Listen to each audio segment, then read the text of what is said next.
para siswa, kados pundi wartanipun? Kepanggih malih kalih Bularas teng mapel basa Jawa.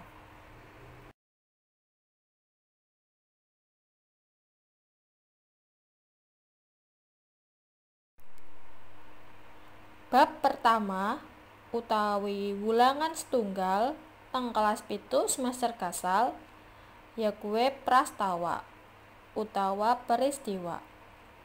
Subbab setunggal cita narasi, subbab kalih parama sastra, subbab 3 unda usuking basa, lan subbab sekawan pacelathon.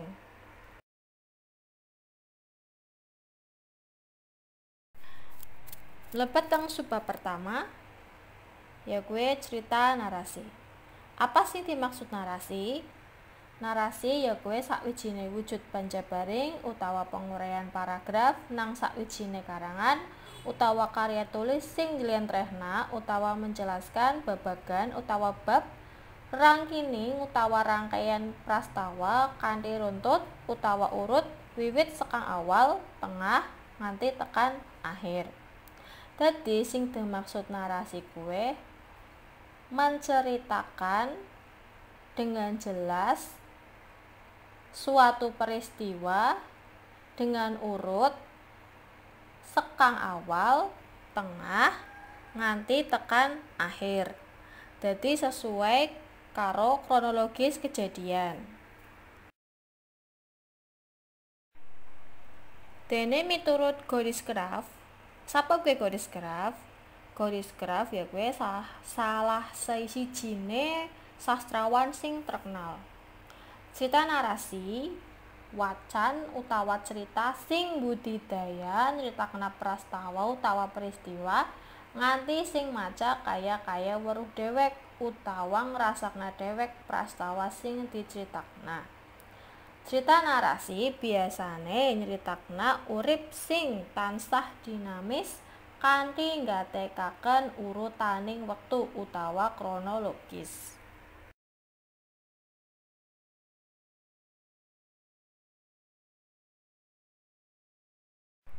Tengere utawa tandane cerita narasi. Sakwijining cerita bisa disebut cerita narasi yen duweni tanda-tanda utawa tenger kaya dene.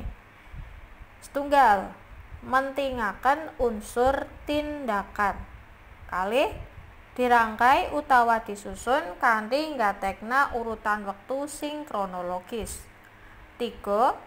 Disusun kanggo mangsuli pitakonan apa sing dumadi. Apa sing dumadi kuwi maksude apa yang terjadi. Jadi peristiwa apa yang terjadi? Sekawan nang sakjroning cerita narasi mesti ana konflik utawa masalah. Unsur-unsur cerita narasi. Nang cerita narasi mesti ana unsur kayata setunggal paraga utawi tokoh yakuwi paraga sing ana nang sakjroning cerita. Kalih, latar yakuwi keterangan ngenani papan, wektu lan suasanane cerita. 3. Alur utawa urutan prastawa yakuwi urutane prastawa sing disusun kanthi urutan wektu sing kronologis.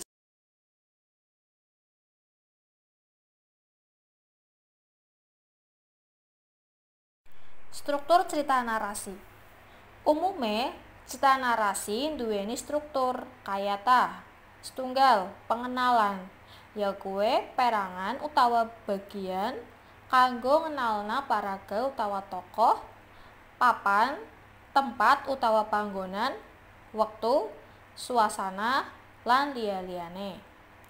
Kalih, wiwitan konflik utawa awal konflik yakuwi perangan utawa bagian kang nuduhaken utawa menunjukkan lamona paraga wiwit ana masalah utawa konflik. Jadi wiwitan konflik itu awal dimulainya suatu masalah di dalam peristiwa. 3. Klimaks yakuwi perangan sing nuduhaken lamona masalah sing dialami dening paragane lagi nedeng-nedenge utawa puncake lan uga mujudaken intine cerita. Dadi klimaks kuwi puncak dari masalah, sudah menunjukkan inti ceritane kuwi apa. Sekawan anti klimaks ya kuwi perangan sing nyritakna paraga wiwit nemu dalan utawa solusi kanggo masalah sing dialami. Anti klimaks nuduhaken lamona cerita sing wis meh rampung. Dadi anti klimaks kuwi penyelesaian dalam suatu masalah di dalam narasi.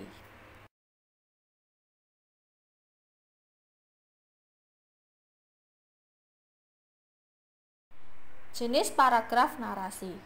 Setunggal, narasi informatif. Narasi informatif ya kuwi jenis cerita narasi sing isine nyeritakaken prastawa secara informatif lan cetha saengga sing maca bisa bener-bener paham lan ngerti apa sing diceritakna nang wacan. Tujuane paragraf narasi informatif ya kuwi kanggo nambahi seserpan utawa pengetahuan wong sing maca supaya luwih ngerti urutan prastawa utawa peristiwa sing sebenere. Narasi informatif biasane bisa kita jumpai dalam artikel suatu berita. Artikel biasane ada dalam surat kabar. Sing kaping kalih narasi ekspositoris. Narasi ekspositoris ya kuwi jinising cerita narasi sing awehe informasi ngenani sakwijining kedadean ada dasar data saknyatane. Dadi datane bener-bener ana, nyata. Wacan narasi ekspositoris biasane nyritakna salah sijining paraga kanthi gamblang utawa jelas. Paraga dicitakna kawit wiwit cilik tekan saiki utawa tekan sedak utawa wafat. Tuladhane biografi Jenderal Sudirman ya kuwi nyritakna uripe Bapak Sudirman sekang cilik tekan sedak.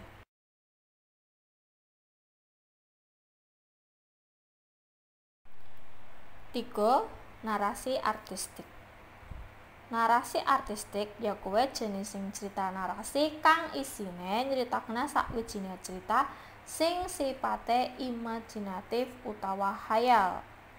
Jadi imajinasi seseorang nganggo bahasa sing figuratif utawa kiasan. Kiasan kuwi maksudnya bahasa yang dilebih-lebihkan. Paragraf narasi artistik umumnya tinemu ing karangan novel, cerita rakyat, cerita cekak utawa cerkak. Cerkak kuwi maksudnya cerita pendek kalau dalam bahasa Indonesia lan sejenisnya. Sekawan, narasi sugestif. Narasi sugestif ya kuwi cerita narasi sing duwe tujuan utawa maksud supaya wong sing maca percaya lan yakin marang prastawa sing diceritakna.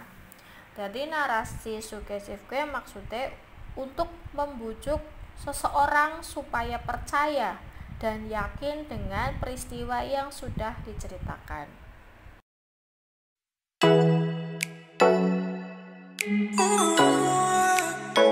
Matur nuwun, wassalamualaikum. Sugeng kepanggihan malih teng materi salajenge.